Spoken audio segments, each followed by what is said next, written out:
Hi guys, welcome back to my YouTube channel. I'm Soo Ling from Malaysia. So this video is the second installment of my peony painting process, and I'm now going to continue to paint the leaves. If you have missed video 1 of this series, where I painted the petals, you can find the link to video 1 in the description below. So the first step will be filling up the stem and all the leaves with the light wash of green color in different shades. Now I'm using sap green here for the stem. And then I added a small touch of indigo for a darker shade. If you want to know what were the colors I used in this process, I have put down the list in the description box, so feel free to check it out.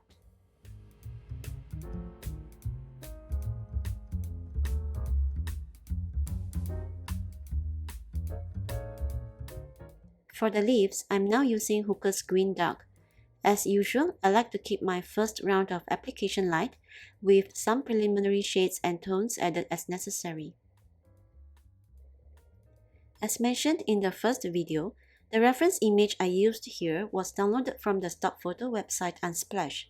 I will leave the link to the website in the description box so that you can check it out yourself.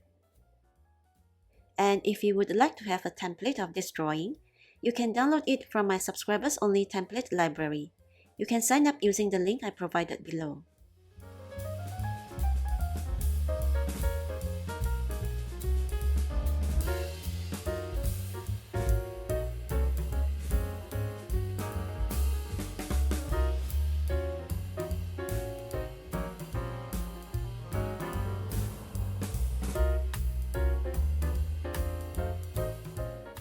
So now I'm adding in some simple shades using my favorite technique. I think some people call it the damp brush technique. Basically, I apply some paint on the area where the darker shade should be, and then I blend the paint out with the slightly damp brush to create a soft gradient. By the way, if you're wondering, the brushes that I'm using here are red dot spotter brushes from Rosemary & Co. I really like how it's making the blending easy when doing this technique.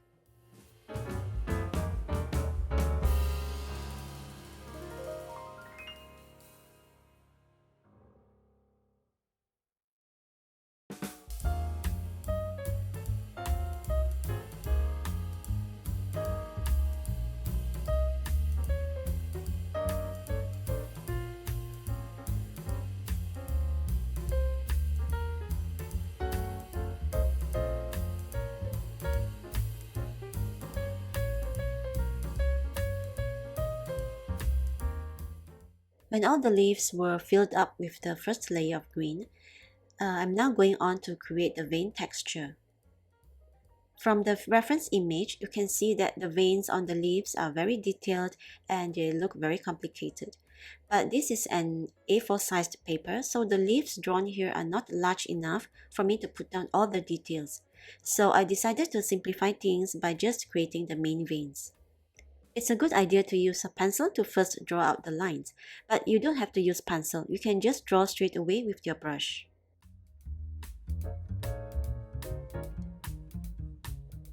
After having the pencil marks put down, I'm going to paint the sections one by one.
I wanted to darken the leaf behind, so I'm applying this dark green that was mixed using Hooker's Green Dark and Payne's Grey.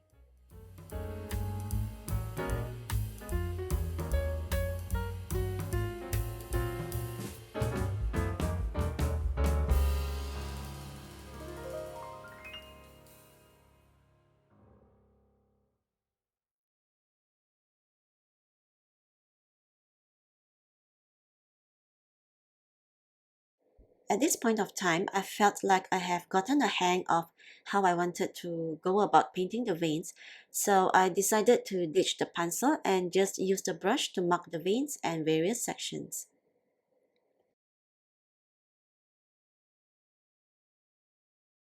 I don't know about you, but for me, when painting botanical subjects with a lot of details like this one, I can sometimes get impatient or frustrated if I can't achieve the effect that I envisioned.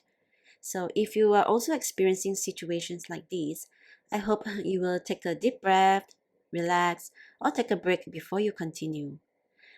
Think of how you can simplify the process or technique to make it simple enough for you to carry on and complete painting it.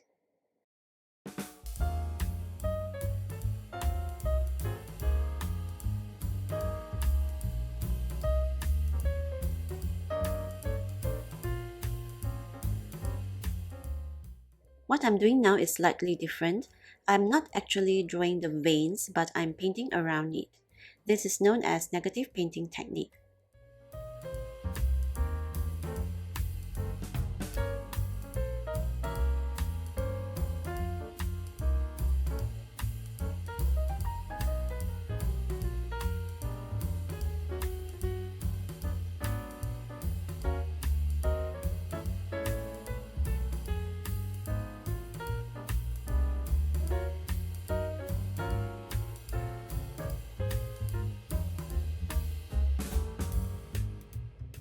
So now I'm going back to the other leaves and use this technique to darken up the shades.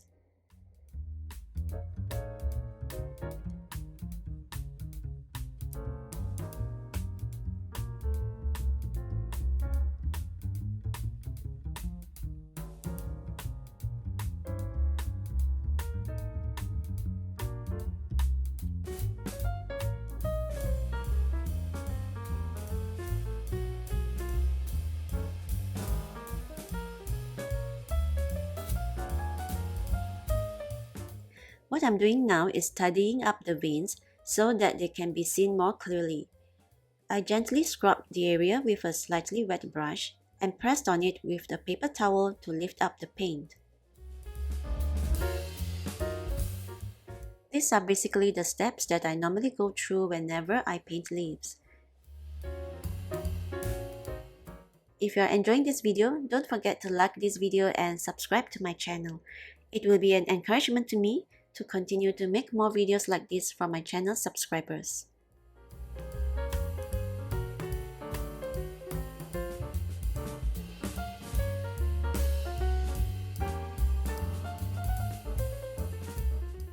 When I completed this step with all the leaves and looked at the entire picture, I felt that the leaves looked kind of flat, as if there's not much difference between the leaves in front and the ones behind.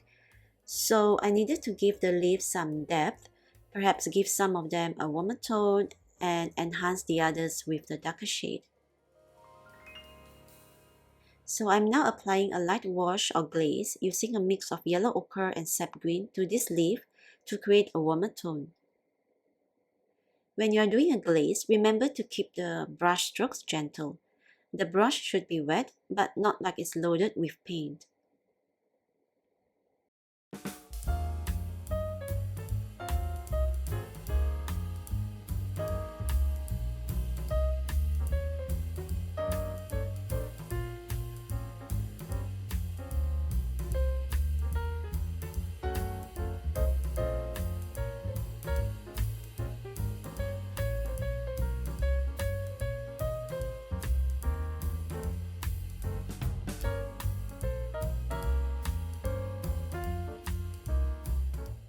I could also deepen the color with another layer of glaze. Basically, it's all about layering, to build up the intensity or adjust the shade and tone layer by layer. The overall objective is to simply make the leaves look separated from one another.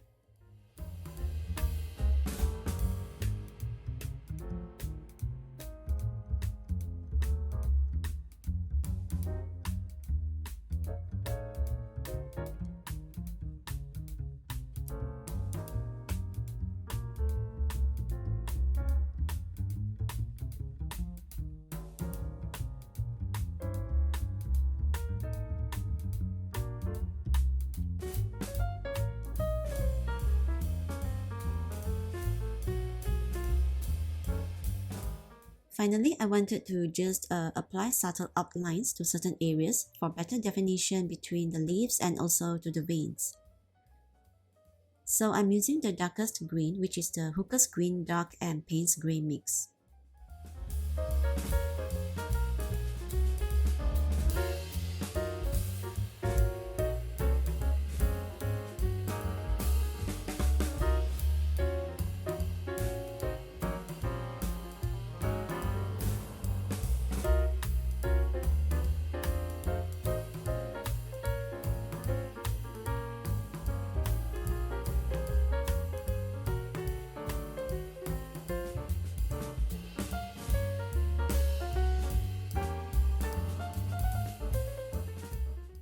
So guys, if you have any questions about my painting process, the techniques or art supplies I used, feel free to leave your questions in the comment section. I will get back to you as soon as possible.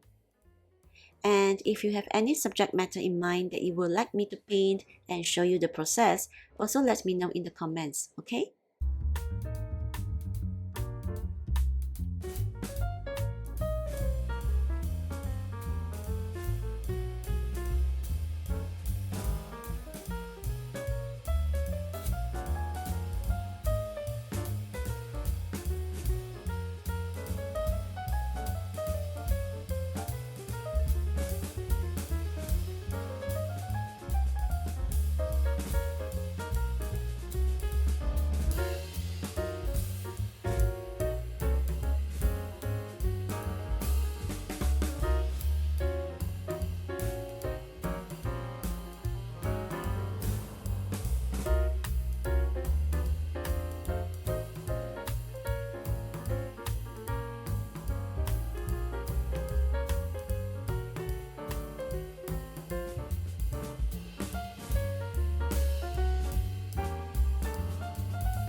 And finally, this deep magenta peony is completed. Thank you for watching. Bye.